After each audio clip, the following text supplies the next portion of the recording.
আল্লাহ পাক রব্বুল আলামিন কোরআন মাজিদের মধ্যে বলেন, কুল লাউ কানাল বাহরু মিদাদাল লিকালিমাতি রব্বি লানাফিদাল বাহরু ক্বাবলা আন তানফাদা কালিমাতু রব্বি। আল্লাহ পাক রব্বুল আলামিন বলেন, হে নবী আপনি বলুন, তামাম পৃথিবীর সমস্ত সমুদ্র মহাসমুদ্রের পানিগুলি যদি কালি হয়ে যায়, আর তা দিয়ে যদি তোমরা রবের ব্যাখ্যা লেখা যদি শুরু করে দাও, লিখতে লিখতে তামাম পানিগুলি শেষ হয়ে যাবে, তবু আমি রবের ব্যাখ্যা লেখা তোমরা শেষ করতে পারবে না। কোরআনে মাজিদের অন্যত্র আল্লাহ পাক রব্বুল আলামিন বলেন, ওয়ালাউ আন্নামা ফিল আরদি মিন শাজারাতিন আকলামু ওয়াল বাহরু ইয়ামুদ্দুহু মিন বা'দিহি সাবআতু আবহুরিম মা নাফিদাত কালিমাতুল্লাহ। আল্লাহ পাক রব্বুল আলামিন বলেন, 7টা সমুদ্রের পানি যদি কালি হয়, আর দুনিয়ার সমস্ত গাছপালা তরুলতাগুলি যদি কলম হয়, তোমরা জিন আর মানুষ মিলে যদি রবের ব্যাখ্যা লেখা যদি শুরু করে দাও, লিখতে লিখতে 7টা সমুদ্রের পানি শেষ হয়ে যাবে। আবার 7টা সমুদ্র যদি ভরে দেওয়া হয়, আবার 7টা সমুদ্রের পানি শেষ হয়ে যাবে, তবু আমি রবের ব্যাখ্যা লেখা তোমরা কোনোদিন শেষ করতে পারবে না। কোরআনে মাজিদ এমন আযীম কিতাব, আল্লাহ পাক রব্বুল আলামিন কোরআনের প্রশংসা করে কোরআন মাজিদে নিজেই বলছেন, আল্লাহ পাক রব্বুল আলামিন বলছেন, লাউ আনজালনা হাযাল কুরআন আলা জাবালিন লারাআইতাহু খাশিআম মুতাসাদ্দিআম মিন খাশিয়াতিল্লাহ। জোরে বলুন আল্লাহু আকবার। আল্লাহ পাক রব্বুল আলামিন বলেন, লাউ আনজালনা হাযাল কুরআন আলা জাবাল, এই কোরআনকে যদি আমি পর্বতের উপরে নাজিল করে দিতাম, লারাআইতাহু, আপনি দেখতে পেতেন, খাশিআম মুতাসাদ্দিআম মিন খাশিয়াতিল্লাহ, আমার কোরআনের ওয়াইড বরদাস্ত করতে না পেরে ভীত সন্ত্রস্ত হয়ে পাহাড় পর্যন্ত চূর্ণ বিচূর্ণ হয়ে বিগলিত হয়ে যেত। আমার মুসলমান বন্ধুগণ খেয়াল করেন, কোরআনে কারীম যেই রাতে নাজিল হয়েছে ওই রাতের মর্যাদা বেড়ে গিয়েছে। যেই মাসে কোরআন আল্লাহ পাক রব্বুল আলামিন নাজিল করলেন, হাজার হাজার মাসের থেকে ওই মাসের মর্যাদা আল্লাহ দ্বিগুণ করেছেন। কোরআনে মাজিদ আল্লাহ পাক রব্বুল আলামিন যেই ব্যক্তির উপরে নাজিল করেছেন, আল্লাহ পাক রব্বুল আলামিন গোটা কুল কায়নাতের উপর থেকে সমস্ত মানব মণ্ডলী সবার উপরে বিশ্বনবী সাল্লাল্লাহু আলাইহি সাল্লামকে ফজিলত দান করা হয়েছে। আমার ভাইরা খেয়াল করুন, এই কোরআনের সান্নিধ্যে মানুষ যখন আসে, আল্লাহ পাক তার মর্যাদা এত বেশি বাড়িয়ে দেন। বিশ্বনবী রাহমাতুল আলামিন সাল্লাল্লাহু আলাইহি সাল্লামের একজন অন্ধ সাহাবী, কোরআন প্রেমিক ছিলেন তিনি। কোরআনে কারীম মুখস্থ করা, কোরআনে কারীম হেফজ করা, কোরআনে কারীমের তেলাওয়াত করা তার নিশার মতো হয়ে গিয়েছিল। যখন কোন আয়াত বিশ্বনবীর কাছে নাজিল হয়ে যেত, অন্ধ সাহাবী আব্দুল্লাহ ইবনে উম্মে মাকতুম রাদিয়াল্লাহু তাআলা আনহু নবীজির কাছে এসে শুনে শুনে পুরা কোরআন মাজিদ তিনি মুখস্থ করে ফেলেছেন। কিন্তু আমরা কপাল পোড়া জাতি, চোখ থাকিতে অন্ধ জাতি, আমরা কোরআন মাজিদ, এমনও মানুষ আছে কোরআন মাজিদ দেখে দেখে পড়তে পারে না। অথচ কোরআন মাজিদ আল্লাহ পাক রব্বুল আলামিন বলেন, সূরাতুন আনজালনাহা ওয়া ফারাদনাহা ওয়া আনজালনা ফিহা আয়াতিম বাইয়িনাত।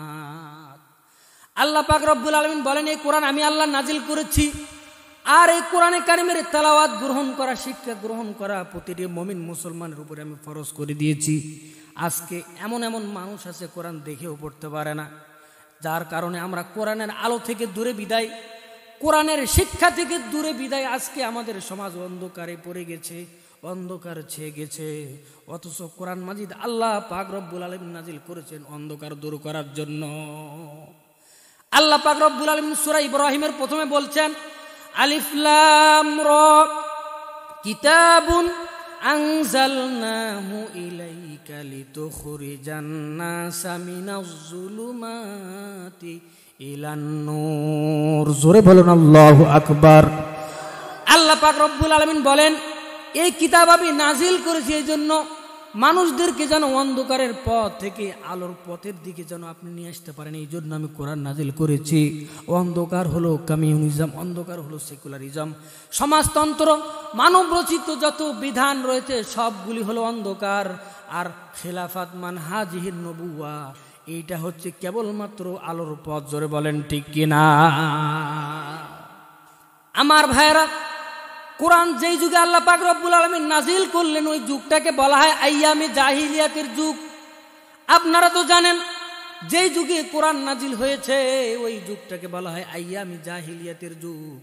ওই যুগের মানুষগুলো এত অসভ্য বর্বর জাতি ছিল, কিন্তু কোরআন নাজিল হওয়ার কারণে, তারা কোরআনকে গ্রহণ করার কারণে ওই যুগটা শ্রেষ্ঠ যুগে পরিণত হলো। রাসূল কারীম সাল্লাল্লাহু আলাইহি সাল্লাম বলেছেন, খয়রুল কুরুনি করনি, আমি নবীর যুগ হচ্ছে শ্রেষ্ঠ যুগ। শুধু কোরআনকে অনুধাবন করার কারণে, কোরআনকে দিলের মধ্যে জায়গা দেওয়ার কারণে তাদের মর্যাদা আল্লাহ পাক রব্বুল আলামিন দুনিয়া ও আখিরাতে বাড়িয়ে দিয়েছেন।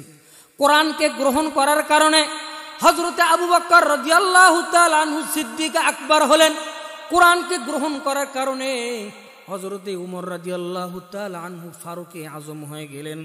কোরআনকে অনুধাবন করার কারণে, কোরআনকে দিলের মধ্যে জায়গা দেওয়ার কারণে হযরতে আলী রাদিয়াল্লাহু তাআলা আনহু মুর্তজা হয়ে গেলেন।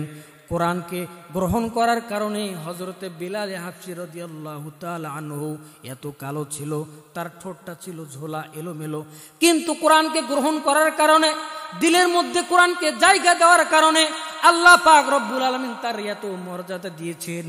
বিশ্ব নবী সাল্লাল্লাহু আলাইহি সাল্লাম মেরাজের রাত্রে যখন সিদরাতুল মুনতাহায় গেলেন, তখন বিশ্ব নবী মেরাজ থেকে দুনিয়াতে এসে বললেন, হযরতে বেলালকে ডাক দিয়ে বললেন, বেলাল তুমি কি আমল করো? হযরতে বিলাল বলে, ইয়া রাসূলুল্লাহ, আমি তো কোনো আমল করি না হুজুর। বিশ্ব নবী বললেন, বেলাল তুমি গোপনে গোপনে কি আমল করো আমাকে বলো। হযরতে বিলাল বলে, ইয়া রাসূলুল্লাহ, আমি একটা আমল করি। আমি যখন নতুন ওযু করি, নতুন ওযু করার সাথে সাথে আমি 2 রাকাত তাহিয়াতুল ওযুর নামাজ আদায় করে নেই হুজুর। আল্লাহর নবী বললেন, বেলাল তুমি আমল কোনোদিন ছাড়বে না। কারণ হলো সিদরাতুল মুনতাহায় যখন আমাকে হযরতে জিবরাইল রেখে চলে গেলেন, আমি ভয় পাচ্ছিলাম। এমন সময় 7 আসমানের উপর থেকে আমি তোমার পায়ের শব্দ শুনতে পেয়েছি। কোথায় ছিলেন বেলাল? আল্লাহ পাক রব্বুল আলামিন কোরআনকে গ্রহণ করার কারণে হযরতে বিলালের মর্যাদা দ্বিগুণ বাড়িয়ে দিলেন। হযরতে বিলাল হাবশী ছিলেন, কিন্তু কোরআনকে গ্রহণ করার কারণে, কোরআন শিক্ষাকে গ্রহণ করার কারণে, দিলের মধ্যে জায়গা দেওয়ার কারণে, ইসলামকে কবুল করার কারণে বিশ্বনবী সাল্লাল্লাহু আলাইহি সাল্লাম নবুয়ত, বিশ্বনবী সাল্লাল্লাহু আলাইহি সাল্লাম ইমাম, আর হযরতে বিলাল হচ্ছেন মসজিদে নববীর মুয়াজ্জিন। জোরে বলেন সুবহানাল্লাহ। আমার বন্ধুগণ, আল্লাহ পাক রব্বুল আলামিন একদিকে ফর্মুলা দিলেন, কোরআন যদি তোমরা সমাজ রাষ্ট্রে যদি বাস্তবায়ন করো, তাহলে তোমাদের দেশ, তোমাদের যা মাতৃভূমি যেমন শান্তিতে বিরাজ করবে, ঠিক একইভাবে নবীজি বললেন, কোরআন যখন বান্দা পাঠ করে দুনিয়ার জমিনে, আল্লাহর হাবিব সাল্লাল্লাহু আলাইহি সাল্লাম বলেছেন, মান করাআল কুরআন মান করাআ হারফাম মিন কিতাবিল্লাহি তাআলা ফালাহু হাসানাতু ওয়াল হাসারু বিআশরি আমসালিহা। আল্লাহর হাবিব সাল্লাল্লাহু আলাইহি সাল্লাম বললেন, বান্দা যখন দুনিয়ার জমিনে যখন একটা আয়াত তেলাওয়াত করে, এক একটি হরফ তেলাওয়াত করার কারণে প্রতিটি নেকি, এক একটি আয়াত তেলাওয়াত করার কারণে 10টা করে নেকি দেওয়া হয়। আল্লাহর নবী বললেন, লা আকুলু আলিফ লাম মিম, বরং আমি বলি না যে আলিফ লাম মিম একটা হরফ। আল্লাহ নবী বললেন, আলিফুন হরফুন, লামুন হরফুন, মিমুন হরফুন। মানে হলো কোনো বান্দা যদি আলিফ লাম মিম দুনিয়ার জমিনে পড়ে, তার নামায় আমলের মধ্যে আল্লাহ সুবহানাহু ওয়া তাআলা 30টা নেকি লিখে দেন। জোরে বলেন সুবহানাল্লাহ। আমার মুসলমান বন্ধুগণ, কোরআন যারা ভালো করে পড়ে তাদের ব্যাপারে আল্লাহর হাবিব সাল্লাল্লাহু আলাইহি সাল্লাম বলেছেন, আল মাহিরু বিল কুরআন মা সাফারাতিল কিরামিম বারারা। কোরআন যারা পড়ে, কোরআনের উপরে যারা পারদর্শিতা অবলম্বন করে, দক্ষতা অর্জন করে, তাদের মর্যাদা হলো নৈকট্যপ্রাপ্ত ফেরেশতাদের সমতুল্য। আল্লাহর হাবিব বললেন, ওয়াল্লাযীনা ইয়াকরাউনাল কুরআনা ওয়া ইয়াতাতাআউ ওয়া হুয়া শাকুন আলাইহি লাহু আজরান। আর যে বান্দা কোরআন পড়তে পড়তে গলাটা বাঁধায় যায়, তোতলামির কারণে কোরআন পড়তে কষ্ট হয়, তারপরও বান্দা হাল ছাড়ে না, কিন্তু কোরআনটা বারবার পড়তে থাকে। রাসূল করিম সাল্লাল্লাহু আলাইহি সাল্লাম বলেন লাহু আজরান, ওই বান্দার জন্য ডাবল সওয়াব আল্লাহ রব্বুল আলামিন লিখে দেন। কোরআন যারা মুখস্থ করে, কোরআন যারা পড়ে, তাদের পিতামাতার ব্যাপারে হাদিসে এসেছে রাসূল করিম সাল্লাল্লাহু আলাইহি সাল্লাম বলেছেন মান ক্বরাআল কুরআন ওয়া আমিলা বিমা উলবিসা ফীহি ওয়ালিদাহু তাজা ইয়াউমাল কিয়ামা। আল্লাহর নবী বলেন কিয়ামতের দিন ওই সমস্ত ব্যক্তিদেরকে মাথার মধ্যে নূরের টুপি পরিধান করানো হবে।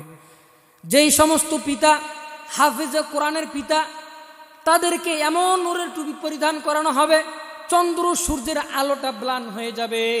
হাসরবাসীরা প্রশ্ন করবে এটা কোনো নবী নাকি? জবাব আসবে না, না এটা কোনো নবী নয়। আবার প্রশ্ন করা হবে তাহলে এটা কোনো ফেরেশতা নাকি? জবাব হবে না, এটা কোনো ফেরেশতা নয়।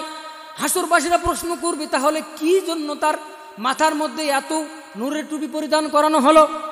তখন গায়বী পক্ষ থেকে ফেরেশতারা বলবে এটা হচ্ছে ওই সমস্ত লোক যারা দুনিয়ার জমিনে তাদের ছেলে মেয়েদেরকে কোরআনে কারিমের শিক্ষা দিয়েছিল।